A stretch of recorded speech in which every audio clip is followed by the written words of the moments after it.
I'm Jacqueline or Jackie White, and today I'm so excited to be presenting on this very full and exciting age cohort of middle adulthood, primary counseling issues, major developmental milestones, and counseling techniques, strategies, and theories.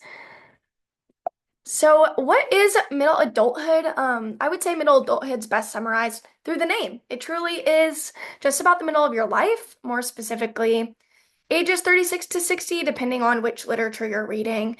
And that being said, it's a huge span of time where a lot happens. And in those years, maybe you begin with young kids or having your first kid, or you're at the head of your career, and then you spend the next 20 or so years experiencing some of the most major life transitions of your whole life.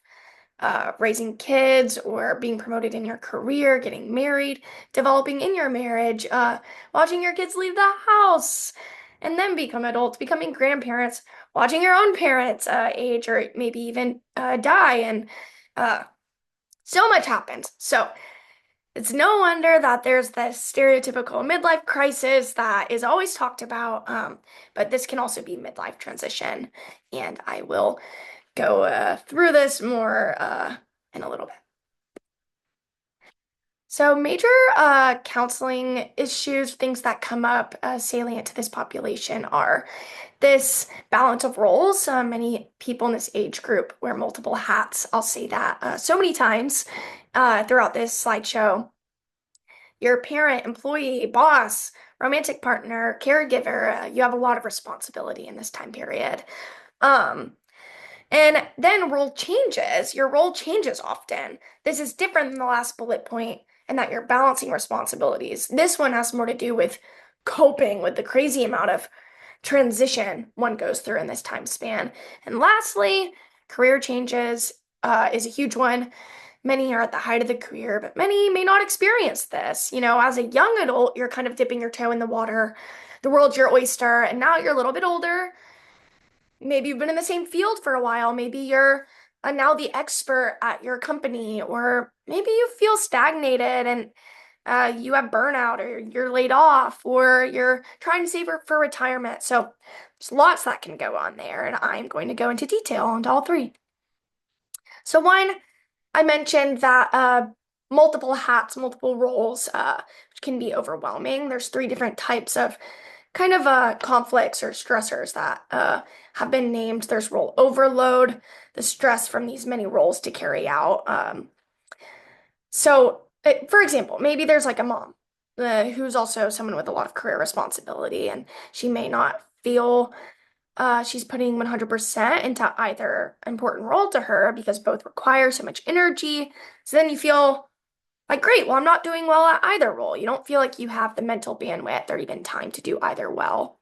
Then there's role conflict, and this is when expectations of different roles begin to interfere with one another. So take my last example of this mom who may have an important work event Tuesday night, and her daughter's soccer game is Tuesday night.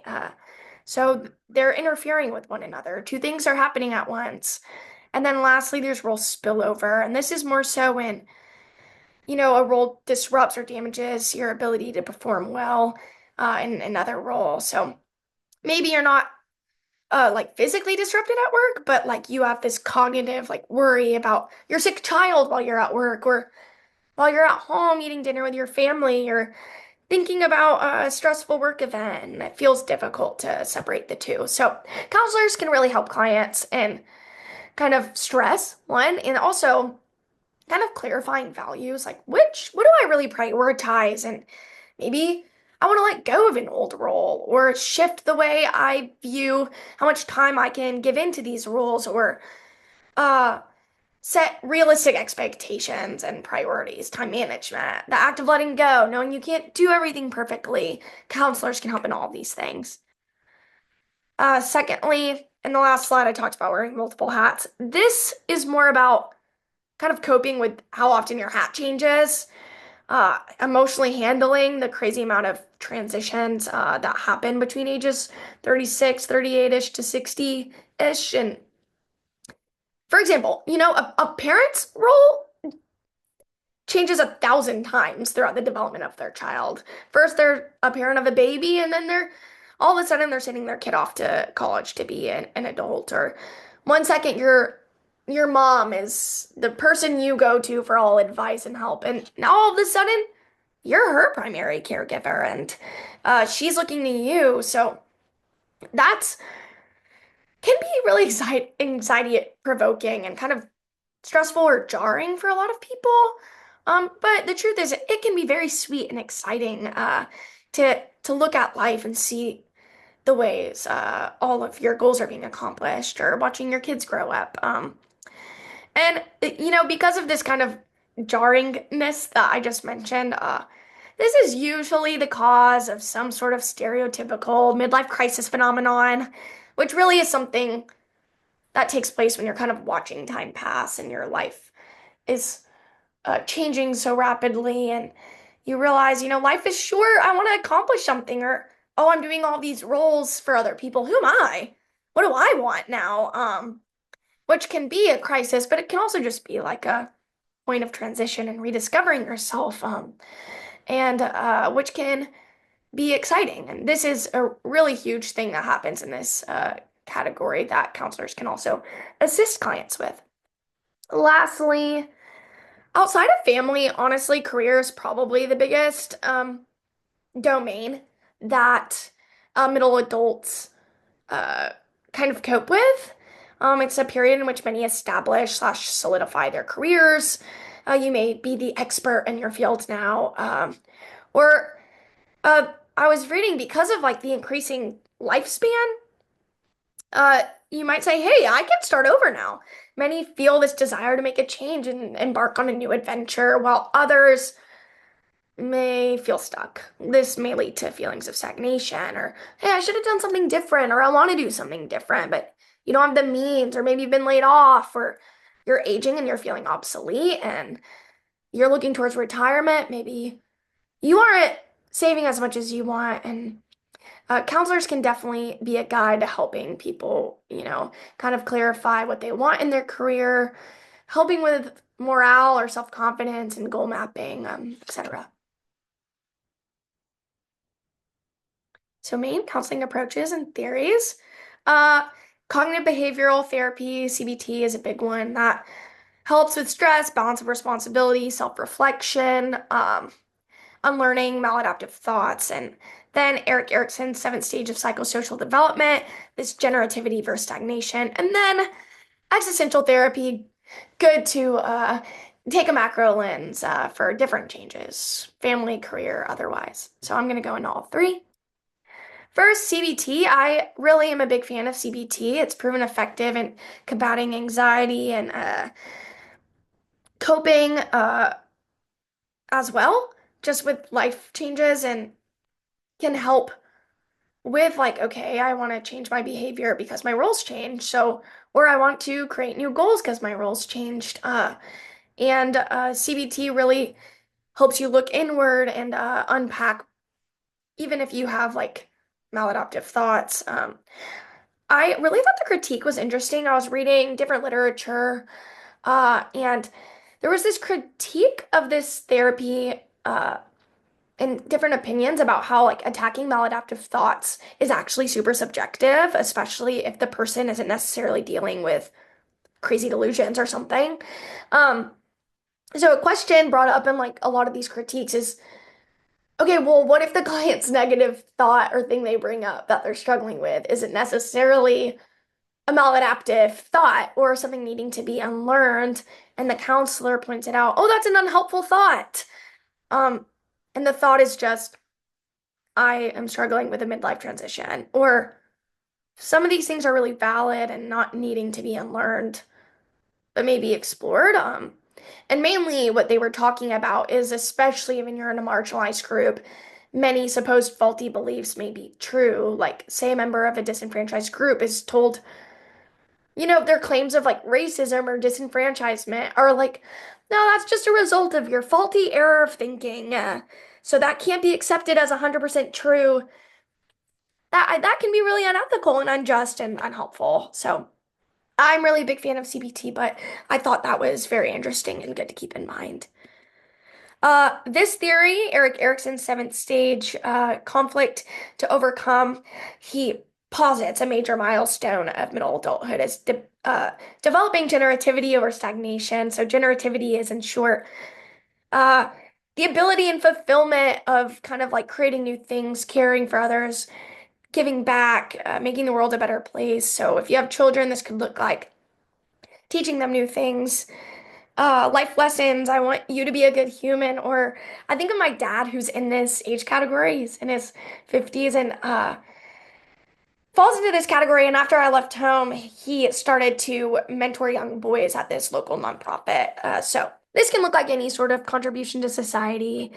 Uh, and Erickson's basically saying this can lead to satisfaction as you age in this stage of life and bring this sense of accomplishment, like I did a good thing. But also, it's an avoidance of what would happen if you don't do that, which is stagnation, feeling stuck, isolated, kind of a what now? It's this lack of desire, maybe even confidence in your ability to help others and give back. And I would say this is a theory, so the main critique is there really is no technique. It's just kind of saying that this is something you should do, so it can look like different, and there's no really specific strategy here for clients. And lastly, existential therapy, kind of macro level self-reflection, parsing out my long-term desires, dreams while I'm transitioning life stages. And this is from the APA. This main question explored how do I exist in the face of uncertainty, like conflict, death, life transitions, etc. And also like how do I know what I want in life? What are my values? Etc. So a big critique is that it's pretty ambiguous. It lacks structure and it's not really about set goal creation. So if that's more of your cup of tea, this might not be the therapy for you.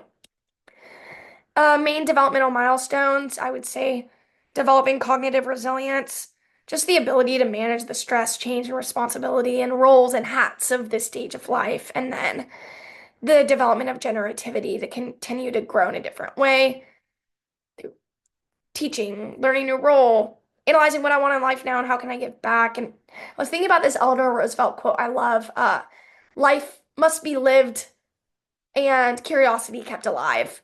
It's very human to want this, and this is an exciting thing. So, two approaches to address the aforementioned developmental needs. I would say CBT. This addresses the developmental need for coping with stress, developing this resiliency, or even unlearning faulty beliefs. And I would say it covers these three developmental domains: psychological, dealing with stress, cognitive, unlearning faulty beliefs or learning more about yourself, and even I would say social.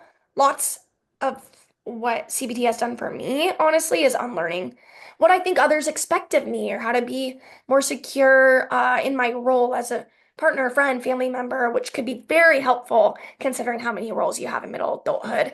And secondly, as mentioned, existential therapy addresses this domain of one, like stress and wanting to know who I am, but also uh, uh, addresses the domain of generativity, I would say, in a lot of ways, because it allows you to kind of go macro lens, reassess life, and okay, say, what are my priorities now? What are my priorities morally? What do I think is right to do to give back? And what do I think cognitively about my role in the world? And who do I want to be for the world? And who do I want to be to other people socially? Cultural considerations, very important because this is a time of a lot of transitions. It's important to know that different cultures have different barriers to different transitions. Even cultural barriers, not even just like societal and systemic ones. Like in some cultures, moving up in a job isn't necessarily maybe supported by your culture. Maybe it's being a parent is more supported. So it's less revered and you're coping with that, or vice versa. You don't feel empowered in this certain transition culturally, or there's systemic barriers in place. So, not only should counselors address these inevitable life transitions all middle adults go through, but also these societal barriers to them. And second, as discussed, your role changes a lot in this time period, and you go from a lot of different roles, and all of that to say, familial and cultural expectations of what all of these things look like or what you should do, uh, even being a parent or grandparent, if kids should or shouldn't live at home, or your prioritization of leaving home to go to college or get certain jobs, all of these are different per culture. And that kind of goes into like different views of what success is, or even what different views of what generativity looks like. Uh, Giving back is different based on your cultural, uh, whether it's like religious or cultural values. Very different and definitely really important to consider in counseling. First barrier of implementation, time.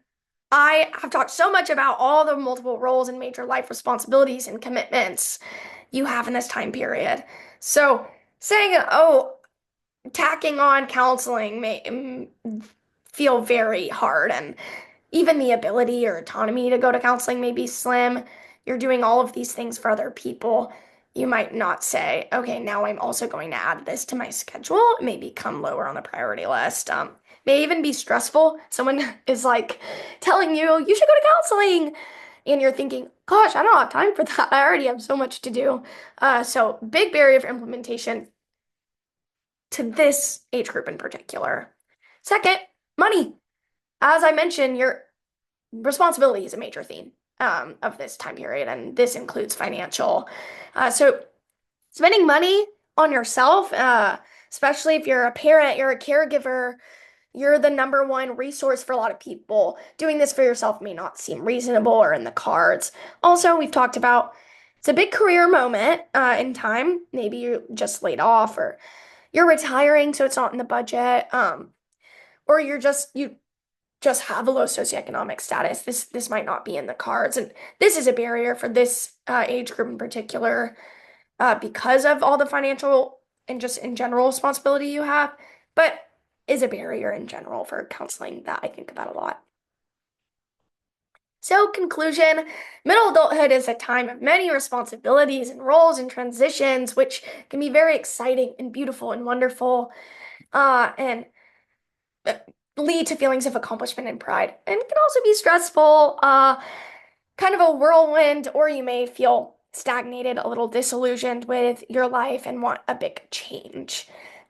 So that being said, there's lots of ways counselors can help, lots of techniques and structures that can be utilized to assist with coping with this, coping with the stress, responsibilities, and general life, and helping you develop generativity to give back and feel a sense of accomplishment in life. Thank you so much for watching and listening. I really enjoyed reading and studying more intensely this age group and all of its beauty and wonder and the tornado that it is. So I really hope you enjoyed and that you learned something. And thank you so much for listening. Here are my references. Thank you again.